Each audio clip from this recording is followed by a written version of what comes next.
Hello and welcome to my shop. In the very near future, I hope to start doing some casting. I purchased these molds from Fred Wisson over at P-Town Subby, and what they are, they allow you to do tube-in casting. You put a tube in this cavity, put a cork in either end to hold the tube in the center of the cavity, you pour resin in there, put it in your pressure pot, and you can mold right around a tube. So you could put labels on the tube, you could put bottle caps on the tube, decorate it any way you want, and mold a Lumelite or another type of resin right around that tube. Now, what I needed was some way to be able to put these molds into my pressure pot. And this is the idea that I came up with. It's a little rack. I made it out of 1/4" acrylic. It has 3 shelves. I figure I can probably get about 3 to 4 molds on each level, and there are 3 levels, so anywhere from 9 to 12 molds at a time, and it looks like it's going to work perfect. So if you're interested in how I built this, let me show you. To make this rack, I'm going to need 4 circles that are 8 5/8 inches in diameter. I found the easiest way to make these is to, of course, draw my circle first on a piece of 1/4" acrylic. I'll then go over to the scroll saw, rough cut the circle out to the outside of the line. I made a tiny little sled. It's just got a runner on it. I lay this on my disc sander, and then you'll see I've got several different holes here. I'll start at the back hole. There is a hole drilled right in the center of the blank. I'll drop it onto the nail and I'll rotate it against the disc. I'll slowly move the disc in 1 hole at a time until I get to the center hole, or to the final hole, which is 8 5/8 inches, and it gives me a perfect disc every time.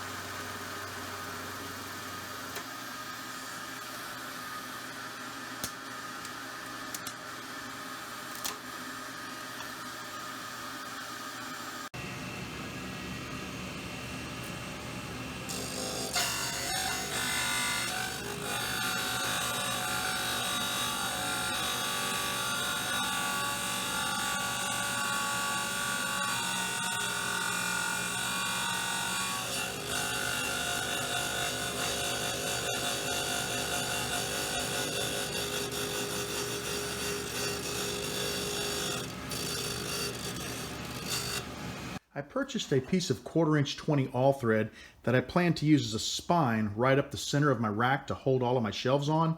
The problem that I have is if I drill a 1/4" hole through the center of this piece of acrylic and run this rod through it, I'll have to put a nut and a lock washer on the bottom. What that means is that's going to stick out past the surface, and this thing is not going to set level. So the idea I came up with is I went to my lathe and I turned this little donut with a 1/4" hole in the middle.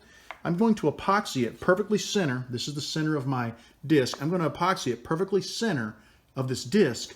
When the epoxy is dry, I'll be able to come over, drill a hole large enough and deep enough to accept the bolt and the lock washer, or the nut and the lock washer at the end of the all thread.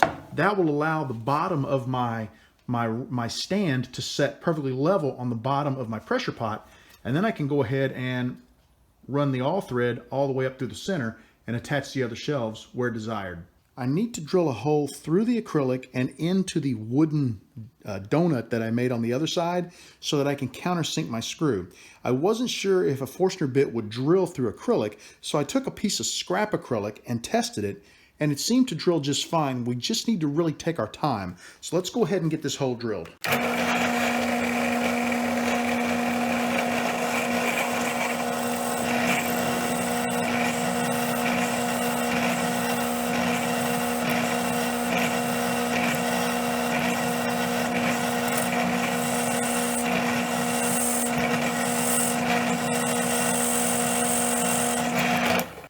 This should give us just enough depth to sink the washer and the nut to hold everything in place. And then we'll just run the all thread right through here and attach our other shelves. We're ready to start assembling the bottom of the shelf. So what I'm going to do is start off by running a nut up onto the all thread.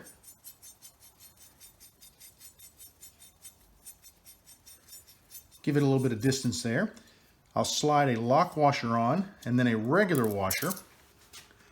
We'll stick this through, not the countersunk end, but the other end. We'll add a washer, a lock nut, and another nut, and then we'll just tighten that one down just to where it's at the end of the awl thread.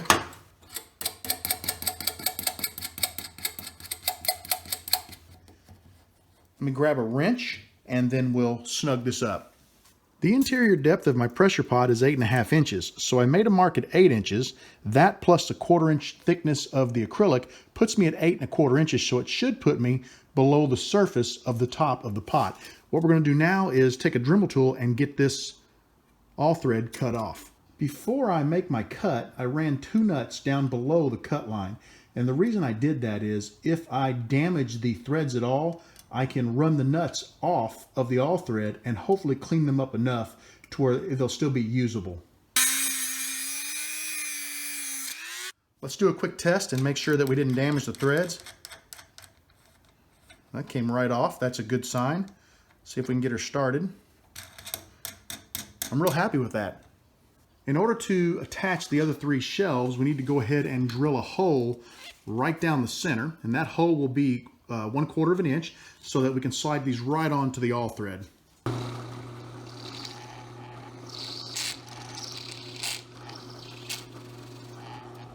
I'm ready to start adding my shelves. I've got a total of 8 inches between the top and the bottom of my rack, so somewhere about 2.5, 3 inches is where I'm going to locate the first nut. We'll just drop a washer onto there, put a shelf on, another washer, and then we'll tighten this nut down on there.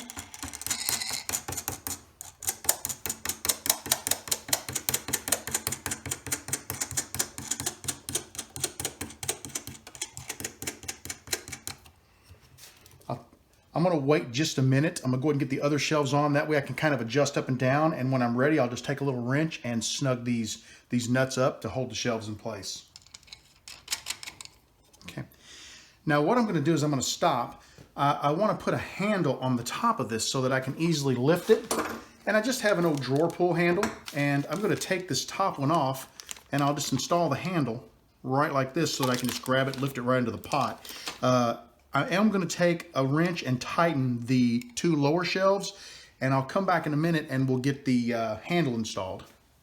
Real quickly, I did want to show you, here's one of the molds, so I'll be able to slide molds on each shelf, and it looks like I could probably get about 4 on a shelf, so that'd be 12 molds total if I ever get to the point where I can cast fast enough to get 4 of them ready at a time.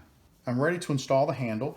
There was nothing too fancy here. What I did is I just took the handle, put it below the piece of acrylic, and using a marker I made a couple of dots, and then I drilled a couple of holes for the handle. I did have to shorten the screws because, you know, drawer screws are relatively long because they have to go through the face of a drawer. So I did shorten them a little bit, but hopefully I did a fairly decent job, and we should be able to put this thing together without a whole lot of issue. There we go.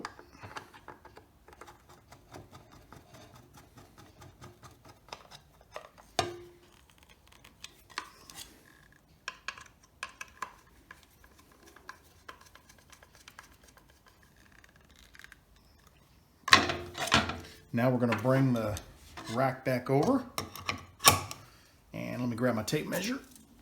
We'll take a look at this, and that is just over 2 inches. So that's pretty good. Drop this in here.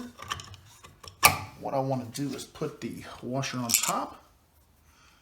Then I'll start the nut. Whoops. Kind of tough to do below that handle. Okay.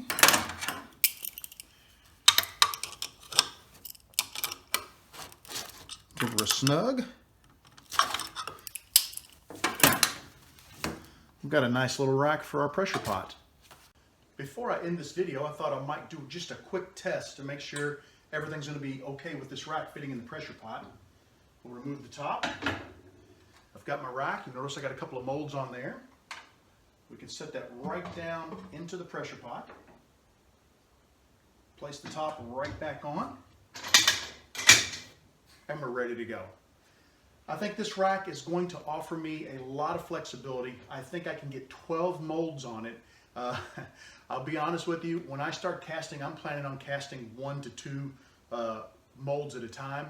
I don't plan to get too crazy for a while, but 12 molds is a lot of growth.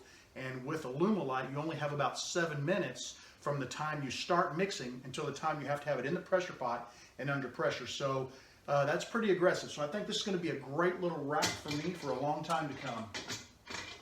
I really hope you enjoyed this video. I'd like to thank you for joining me in the shop today for this build. I want you to know that you are always welcome in my shop.